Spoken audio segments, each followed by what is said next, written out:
नमस्कार, मैं हूं प्रसून।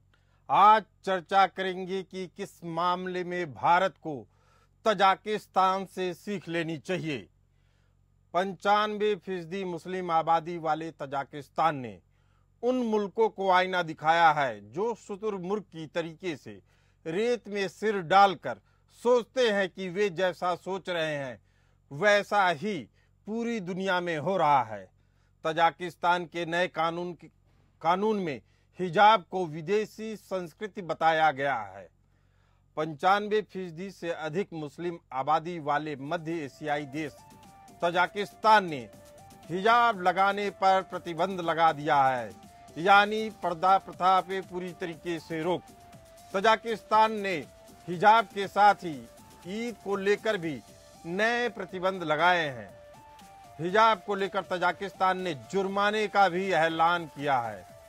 इस कानून को 19 जून 2024 को तजाकिस्तान के संसद की ऊपरी सदन में मंजूरी मिल गई है। इस कानून के तहत तजाकिस्तान में हिजाब की बिक्री, उसे पहनना और उसे बढ़ावा देना अपराध होगा। तजाकिस्तान के नए कानून में हिजाब को विदेशी संस्कृति का हिस्सा बताया गया है। तजाकिस्तान में अब कोई भी हिजाब पहनता या बेचता दिखाई देगा तो उसे 750 से $3,724 यानी 62,000 से लेकर 3,10,000 रुपए तक का जुर्माना देना पड़ सकता है। तजाकिस्तान ने इस कानून में ईद के त्यौहार पर बच्चों को दिए जाने वाले पैसे, जिसे ईदी भी कहा जाता है, पर रोक लगा दी है। इसे अब बच्चों को नवरोज, ईद और बकरीद के त्यौहार पर नहीं दिया जा सकेगा। तजाकिस्तान के इस फैसले से दुनिया भर में हैरानी जताई जा रही है, क्योंकि यह लगभग पूर्णतः मुस्लिम राष्ट्र है। तजाकिस्तान की आबादी लगभग 1 करोड़ है। इसमें से लगभग 95 लाख मुस्लिम हैं। इसके बाद भी तजाकिस्तान की सरकार ने यह फैसला लिया है। तजाकिस्तान के राष्ट्रपति एमोमोली रहमोन लगातार देश को धर्मनिरपेक्ष बनाने में जुटे हुए हैं। वह 1994 से ही तजाकिस्तान की सत्ता पर काबिज है। तजाकिस्तान इससे पहले सोवियत संघ का हिस्सा था। सोवियत संघ में भी धर्म के खुले में प्रदर्शन और बढ़ावे को रोकता था, और तजाकिस्तान में भी अब भी यही प्रयास हो रहा है। दरअसल तजाकिस्तान की सरकार ने हिजाब और ईदी पर बैन लगाकर अपने देश में स्थानीय परंपराओं को बचाने का फैसला किया है। उसने हिजाब पहनने को खुले में मजहब का प्रदर्शन माना है। इसके उलट धर्मनिरपेक्ष भारत में इस्लामी कट्टरपंथ अपनी जड़ें जमाते जा रहे हैं, और तुष्टीकरण की राजनीति के चलते तमाम दल ऐसे कट्टरपंथियों को अपने राजनीतिक हितों को साधने में लगा देते हैं, जिसका सबसे बड़ा खामियाजा उन मुस्लिम महिलाओं को भोगना पड़ता है जो 21वीं सदी में भी मध्ययुगीन गुलामी की बेड़ियों में जकड़ी हुई हैं। और तो और ऐसे लोग आबादी में जरा भी अन्य धर्मों से आगे निकलते हैं तो तुरंत ही अरब के इस्लामिक कानून को लागू करने की मांग करने लगते हैं। ऐसा ही कुछ हो रहा है केरल में। केरल का नाम केरलम करने की तैयारी में है वामपंथी दल, जिसका प्रस्ताव पास हो चुका है वहां की विधानसभा से। उधर मुस्लिम संगठनों को अलग स्टेट चाहिए। केरल के मुस्लिम संगठनों ने मालाबार स्टेट की डिमांड को अपनी जायज मांग बताया है। हालांकि इस मांग को बीजेपी ने बताया राष्ट्रीय अखंडता के साथ समझौता। सुन्नी युवा जन संगठन के नेता मुस्तफा मुंडूपारा ने एक अलग मालाबार राज्य की मांग का मुद्दा उठाया है। मुस्तफा ने मालाबार के स्कूलों में सीटों की कमी पर आयोजित एक प्रदर्शन में अपनी बात रखी। मुस्तफा की माने तो दक्षिणी केरल और मालाबार के लोग समान टैक्स देते हैं, तो फिर उन्हें एक जैसी सुविधाएं मिलनी चाहिए। कोझिकोड को नए बने मालाबार राज्य की राजधानी बनाई जानी चाहिए। यह मांग मालाबार क्षेत्र में मुस्लिम बहुलता के कारण उठाई गई है। इसी मुद्दे पर चर्चा करने के लिए हमारे साथ हैं डॉक्टर मिर्जा शफीक हुसैन शफाक, मुस्लिम स्कॉलर हैं, और हरि मोहन कौशिक हैं, रिसर्चर। आप दोनों मेहमानों का बहुत बहुत स्वागत है। पहला सवाल तो मिर्जा साहब आप ही से कि आखिर क्या कारण है कि तजाकिस्तान में 95% आबादी मुस्लिम होने के बावजूद वह धर्म में सुधार कर रहे हैं, समाज में सुधार की बात करते हैं, लेकिन अपने यहाँ जिनको समाज सुधार का बीड़ा उठाना है वो और कट्टरपंथी होते जा रहे हैं। कारण क्या है डॉक्टर मिर्जा? कि कट्टरपंथी तो कोई भी हो और कहीं भी हो, उसकी इस्लाम में मजम्मत की गई है। इस्लाम एक इंतहाई खूबसूरत मजहब है और बहुत ही रोशन ख्याल मजहब है। वहाँ ना अपनों के लिए कट्टरपंथी की इजाजत है और ना गैरों के लिए कट्टरपंथी की इजाजत है। जैसा कि अभी आपने जो उससे मुझे ये मालूम हुआ कि वहाँ पर ईद वगैरह के मौके पर जो बच्चों को पैसे दिए जाते हैं उस तक पर भी पाबंदी लगाई जा रही है। तो ये तो अजीबोगरीब कट्टरपंथी है, ये तो बच्चों के जज्बात के साथ खिलवाड़ है। इसका ताल्लुक तो मजहब से नहीं है, ये तो बच्चों की खुशियां होती हैं, हिंदू त्योहार हो चाहे मुस्लिम त्योहार हो या क्रिश्चियन त्योहार हो, खुशी के मौके पे लोग बच्चों को कुछ न कुछ देते हैं। एक परंपरा, एक रिवायत है, उसका ताल्लुक मजहब से नहीं है, उसका ताल्लुक बचपने से है। बचपन बच्चों का जो होता है उसको खुशगवार और पुरबहार बनाने से है। तो इस तरह की जो चीजें हैं ये तो बहुत ही अफसोसनाक और बहुत हैरत अंगेज है। डॉक्टर मिर्जा, तजाकिस्तान ने जो फैसला लिया है उसके पीछे समझिए उनका मकसद क्या है। तजाकिस्तान का मानना है कि धर्म आपकी निहायत ही निजी चीज है।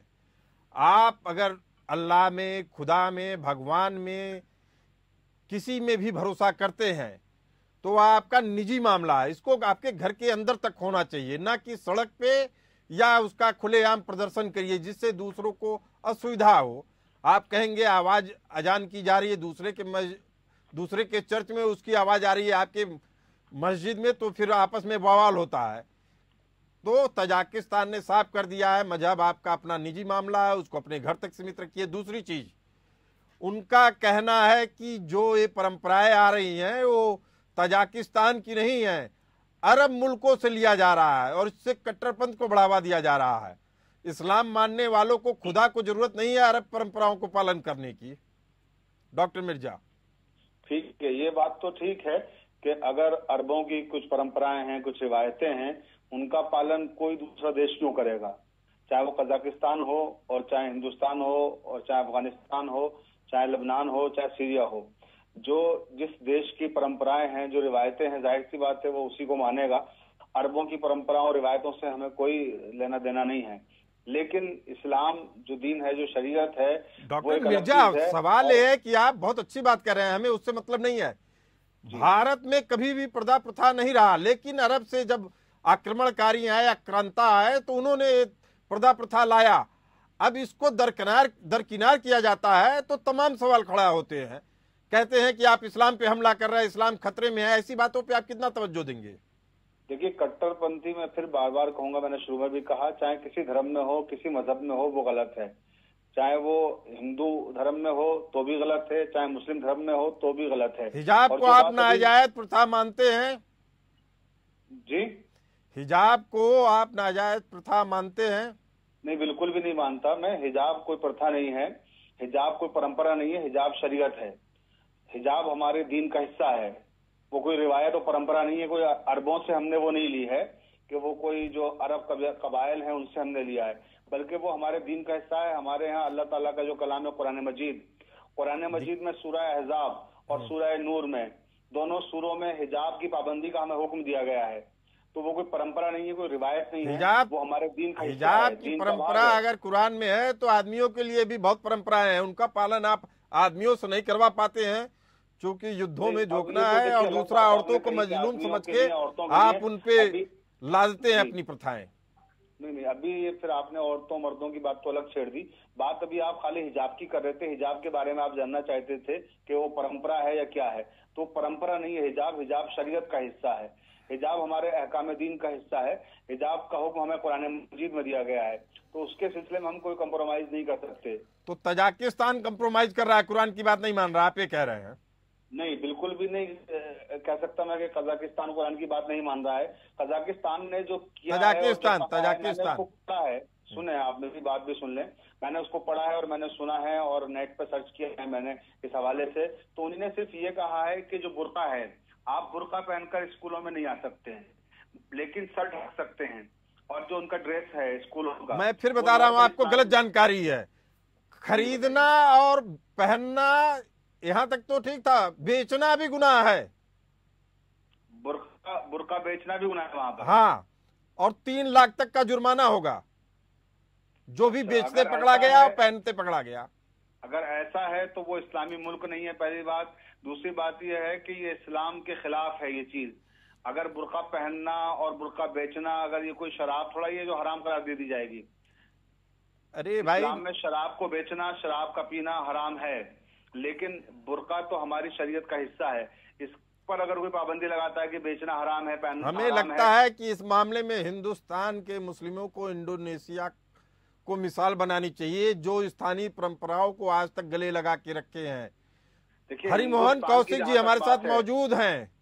आखिर सुने, यह आप मेरी बीच बात भी सुन लें। जी, हिंदुस्तान के हवाले जहां तक आपने कहा कि हिंदुस्तान में जो परंपराओं का जिस तरह से स्वागत किया जाता है और तमाम मजाहिब को, तमाम धर्मों को जो आजादी हासिल है, इस एतबार से तो पूरी दुनिया में कोई मुल्क नहीं है ऐसा जो हमारे मुल्क से अच्छा करार पाए। हिंदुस्तान इस हवाले से सबसे खूबसूरत मुल्क है, सबसे अच्छा मुल्क है। यहाँ पर हर मजहब को आजादी है, वो अपनी आजादी के साथ अपने मजहब का पालन कर सकता है। जी, हरिमोहन कौशिक जी, आखिर ये सब बातें डिबेट में तो अच्छी लगती हैं, लेकिन अंदर से वो कट्टरता फिर आ कहां से रही है? देखिए सर, सीधी सी बात ये है कि अभी मिर्जा साहब ने बड़ी अच्छी अच्छी बातें करी। सबसे पहले एक बात कि अभी मिर्जा साहब ने कहा सब बराबर हैं, सबका सम्मान, सब पीसफुल एंड ऑल। देखिए सर, पीसफुल की बात प्लीज थोड़ा सा कंट्रोल करके कीजिए। रीजन उसका ये है, जब आप किसी सामने वाले को ये कह देते हैं ना कि ये काफिर है, और भले ही इंडिया में ना हो लेकिन बहुत सारी जगह उसे वाजिब उल कत्ल डिक्लेयर कर दिया जा रहा हो, तो वो क्वेश्चन मार्क तो क्रिएट करता है कि क्या वो सच में पीसफुल है। दूसरा, पीस की बातें करना और पीस इन एक्शन दोनों में फर्क है। अब पीस की सिर्फ बातें की जा रही हैं, लेकिन एक्शंस में अगर नहीं दिखाई दे रहा तो माफ कीजिएगा, उसमें सिर्फ सवालिया निशान उठता है। मैं किसी भी तरीके से कोई स्कॉलर नहीं हूं, या किसी भी तरीके से कोई बुक नहीं पढ़ी मैंने, या ना ही कुरान पढ़ा, ना ही हदीस या शरिया पढ़ा, लेकिन जो मौलानाओं का जो स्टेटमेंट्स आते हैं और जो एक बिहेवियर है, उसके तौर पर जो मोटे तौर पर दिखाई दे रहा है, मैं जान के ऐसा कह रहा हूं एज अ लेमन फॉर्म में, ताकि मैं एक अपना इंटरप्रिटेशन दे सकूं। देखिए सर, रिलीजन में बिहेवियर मैटर कर रहा है आपका, कि आप कैसा बिहेव कर रहे हैं। यहां टीवी के ऊपर डिस्कशन करते हुए आप जो कह रहे हैं कि वेरी मतलब पीसफुल रिलीजन, बहुत अच्छी बात है, लेकिन क्या वो ग्राउंड लेवल एक्शन पे दिखाई दे रहा है? तो आंसर है, माफ कीजिएगा, नहीं है। वाजिबुल कत्ल किसी को भी डिक्लेयर करना। दूसरी चीज, हमारे जो मुस्लिम्स जो हैं इंडियन सब कॉन्टिनेंट के, इनके साथ सबसे बड़ी प्रॉब्लम है आइडेंटिटी क्राइसिस की, क्योंकि ना चाहते हुए भी ये कल्चर तो इंडिया का फॉलो करना पड़ रहा है, या इंडिया का कल्चर है जिसमें रहते हैं, और यहाँ हिंदूज मेजॉरिटी में, और जो एथिक्स और वैल्यूज हैं वो अरब की अडॉप्ट की गई है या बोरो की गई। अगर आप देखेंगे दुनिया का कोई भी मुस्लिम कंट्री है, वो बहुत क्लियर है कल्चर और रिलीजन में, यहां तक कि सेट ऑफ लॉज में भी। सर, अभी जिस शरिया की बात कर रहे हैं वो अरब, टर्किश और ईरानियन ओरिजिन है, उसमें इंडियन ओरिजिन है ही। तो ये असलियत में वो सेट ऑफ लॉज भी इंप्लीमेंट करने की कोशिश कर रहे हैं जो इंडिया की कंडीशंस के अकॉर्डिंग है ही नहीं। जो जिस इंडोनेशिया की बात कर रहे हैं वहां शरिया लॉ की बात नहीं होती, वो कल्चर अपना अलग रखते हैं, और रिलीजन जो पर्सनल मैटर है, सेट ऑफ रूल्स जिसके अकॉर्डिंग वो लाइफ को जी रहे हैं, बेसिक प्रिंसिपल, वो अलग है। तो जो बेसिक प्रिंसिपल्स है वो इस्लाम को फॉलो कर रहे हैं कि हम मूर्ति पूजा नहीं करेंगे, लेकिन बाकी जो कल्चर है वो तो इंडोनेशिया का है। यही चीज कजाकिस्तान में है, यही चीज तुर्कमेनिस्तान में है, ताजिकिस्तान में है, किर्गिस्तान में है, टर्की में है, ईरान में है। तो असलियत में यहां सिर्फ इंडियन सबकॉन्टिनेंट को छोड़ दिया जाए तो कोई भी दुनिया का मुल्क कंफ्यूज नहीं है अपने कल्चर और रिलीजन को लेके, except those who are in Indian subcontinent, और मेनली वो जो आज के दिन यूरोप के अंदर और अमेरिका में रह रहे हैं। आप कभी भी देखिएगा ये जो शरिया लॉ की बात है ना, ये यूरोप में रहने वाले मुस्लिम्स और इंडियन सबकॉन्टिनेंट में रहने वाले मुस्लिम सबसे ज्यादा यूज करते हैं शरिया लॉ, शरिया लॉ। और मेरे एक दोस्त से मैंने पूछा, यार ये शरिया लॉ की प्रॉब्लम क्या है, इंडियन इसमें प्रॉब्लम क्या है? कि उसने एक बात बड़ी इमेजिन करके देखी, सोच के देखो, इंडिया के अंदर इंडियन कॉन्स्टिट्यूशन बड़ा मजाक में, बहुत लिबरल है, बड़ा मजाक में कहता है, सोच के देखो इंडिया में इंडियन कॉन्स्टिट्यूशन की जगह शरिया लॉ हो गया तो अपने आप ही गजवा हिंद हो गया। तो जब ये भाई साहब कोई भी जब शरिया लॉ की बात करते हैं तो ऑटोमेटिकली वो गजवा ए हिंद को क्लेम कर देते हैं बहुत ही हिडन मैनर में। ये एक माइंडसेट है, इसे समझिए। डेमोक्रेसी का यूज किया जा रहा होगा किसी भी तरीके से इंप्लीमेंट करने में कि कैसे भी गजवा हिंद और शरिया लॉ को आगे बढ़ाया जाए, लेकिन उस डेमोक्रेसी को ऑन द वेरी मोमेंट जब इंस्टीट्यूशनल इस्लामिक इंस्टीट्यूशन स्टैब्लिश हो जाएगा, डेमोक्रेसी ही खत्म हो जाएगी। सर इस चीज को कोई मानने को तैयार नहीं है, लेकिन एक बहुत लंबी वॉर है ये जो आइडियोलॉजिकल बेसिस पर लड़ी जा रही है। चलिए हरिमोहन कौशिक जी, डॉक्टर मिर्जा जी, वेरी मोमेंट डॉक्टर हिंद की बात हो रही हो। हरिमोहन कौशिक जी बड़ी वाजिब बात कह रहे हैं जब तक आप अल्पसंख्यक हैं तब तक तो आप लोकतंत्र की दुहाई देते हैं और तमाम तरह की अच्छी बातें करते हैं, लेकिन जैसे आप बहुसंख्यक होते हैं वैसे ही कट्टरपंथ वाले रुख दिखने शुरू हो जाते हैं। जैसे केरल में दिख रहा है, जहां जिस एरिया में बहुसंख्यक हुए वहां इस्लामिक कानून की मांग। कहां से इस्लामिक कानून आ रहा है? अरब से नहीं आ रहा तो कहां से आ रहा है? दूसरी चीज, अगर इन कानूनों को मान्यता देना है तो सोचिए आने वाले भविष्य में आप किस तरीके के समाज का निर्माण करने जा रहे हैं, और आप अपने एक समाज को युद्ध की विभीषिका में झोंकने वाले हैं। क्या आपको ऐसा लगता है डॉक्टर मिर्जा? देखिए, पहले तो मैं ये अर्ज कर दूं इस हवाले से कि जो अभी भाई हमारे गुफ्तगू कर रहे थे जी, उन्हीं ने जो बात कही कि काफिरों के कत्ल के लिए हुक्म दिया गया है तो इस्लाम में, तो मैं इस कंफ्यूजन को भी दूर करना चाहता हूं अपने बड़े भाई के कि काफिरों का मतलब कहीं भी आप ये ना समझें उससे मुराद हिंदू हैं। ये बहुत अरे कत्ल की बात ही क्यों आती है भाई? सबसे बड़ी बात तो डॉक्टर मिर्जा, कत्ल की बात ही क्यों आ रही है? जी बता रहे हैं क्यों आ रही है, जरा समझा बोल। अरे भाई मैं दूसरी बात कर रहा हूँ डॉक्टर मिर्जा, यही सब तो सुधार करना है आप लोगों को। आप लोग पढ़े लिखे लोग हैं। कत्ल की बात सुन लीजिए क्यों आ रही है, आप थोड़ा मौका देना मुझे बोलने का। अगर आप सवाल कर रहे हैं तो फिर सुनिए भी जी कि क्यों आ रही है बात। कत्ल की बात यूं आ रही है कि वो जो कुरान मजीद की जिन आयतों को हमारे हिंदू भाई पेश करते हैं और उसके हवाले से के साथ काफिरों को कत्ल करने की बात कुरान करता है, और कुरान मजीद काफिरों के हवाले से के इनको जहां मिले मार डालो, इस तरह की बातें मैं सुनता रहता हूं अक्सर। तो ये पहली चीज तो ये क्लियर कर लें कि इस्लाम किसी भी मजहब के हवाले नहीं करता है। डॉक्टर मिर्जा आपकी आवाज नहीं आ रही है। जी जी, एक मिनट, वो कुछ पता नहीं क्या फोन आ रहे हैं तो उससे डिस्टर्ब हो रहा है। सॉरी जी जी, आवाज, हाँ आपकी आवाज आ रही है मिर्जा, डॉक्टर मिर्जा जी। तो मैं ये अर्ज कर रहा था कि ये जो कहा जाता है ना कि हिंदुओं के लिए कहा गया है काफिरों को कत्ल कर दो का मतलब कुरान मजीद में, तो ये बिल्कुल भी नहीं है। ये बिल्कुल मिसगाइड किया जाता है हमारे हिंदू भाइयों को, क्योंकि ये काफिर का मतलब हिंदू नहीं होता कहीं भी। नहीं, जो मौलाना कह रहे होते हैं, जाकिर नाइक जैसे लोग कह रहे होते हैं, उसको सुन के हिंदुओं को पता लगा कि हमें तो वाजिबुल कत्ल माना गया है। जाकिर नाइक जैसे लोग मजहब के ठेकेदार नहीं हैं। हम तो डॉक्टर मिर्जा कर रहे हैं। डॉक्टर मिर्जा मैं आपसे पूछना चाहता हूँ, तो कहना ही क्या। डॉक्टर मिर्जा मैं आपसे पूछना चाहता हूँ, भारत जैसे देश में 48 डिग्री टेम्परेचर जहाँ हो जाता है, एक मुस्लिम महिला को आप पर्दे में रखना चाहते हैं, जबकि उसी कुरान में लिखा गया है कि मर्दों को महिलाओं के लिए कैसे निगाह उठानी चाहिए, कैसे निगाह रखनी चाहिए। लेकिन सारे नियम कानून कमजोरों पे लागू करवाए जाते हैं, महिलाओं पे लागू करवाए जाते हैं।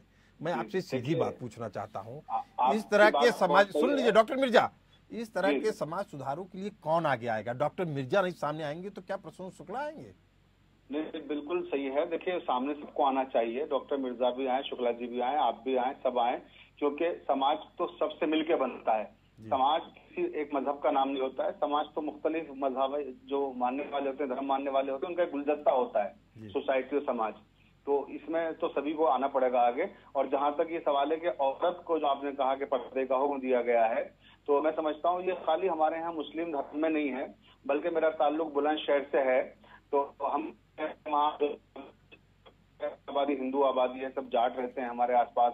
हमारे जो हिंदू भाई हैं वो ठाकुर हैं और तमाम हैं, तो उसमें हिंदू तादाद ज्यादा है। तो हम ये देखते हैं कि वहां पर भी जो हमारी माँ बहनें हैं वो सब घूंघट डाल के चलती हैं। वहां आज भी हिंदुओं में परंपरा है पर्दे की। तो नहीं, पर्दा देखिए तो डॉक्टर मिर्जा, ये केवल डर के कारण इस तरह की प्रथा लागू की गई और जिसको आज तक कंटिन्यू किया जा रहा है।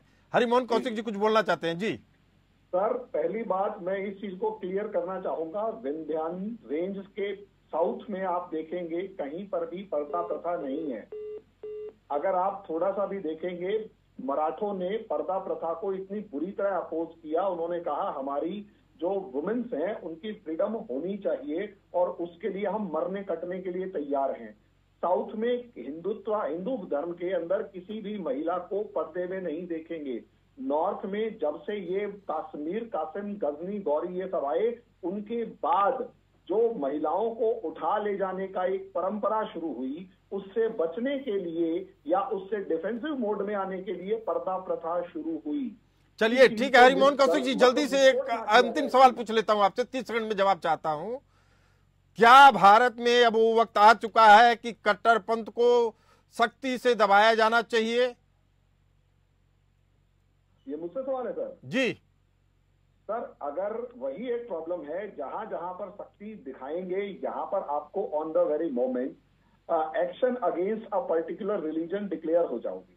और जैसे ये होगा तो राणा आयुब से लेकर न जाने जितने भी हैं वो सारे अब ये अट्रोसिटीज का नाम लेके सिविल वॉर भड़काते हुए देर नहीं लगाएंगे। डॉक्टर मिर्जा, 30 सेकंड में आपसे अंतिम जवाब चाहता हूं कि इसकी शुरुआत कौन करेगा कट्टरपंथ को खत्म करने की? मैं इसमें थोड़ा सा नाउम्मीद हूं। जिनसे उम्मीद है वो चुप हैं, और जो कर सकते हैं और जो कर नहीं, सकते डॉक्टर हैं, मिर्जा की आवाज नहीं आ रही है हमारे पास। फिलहाल समय की कमी के कारण इस चर्चा को यहीं विराम दे रहे हैं। आप सभी मेहमानों का डिबेट में हिस्सा बनने के लिए धन्यवाद। हमें दीजिए इजाजत, बने रहिए एपीएन न्यूज के साथ।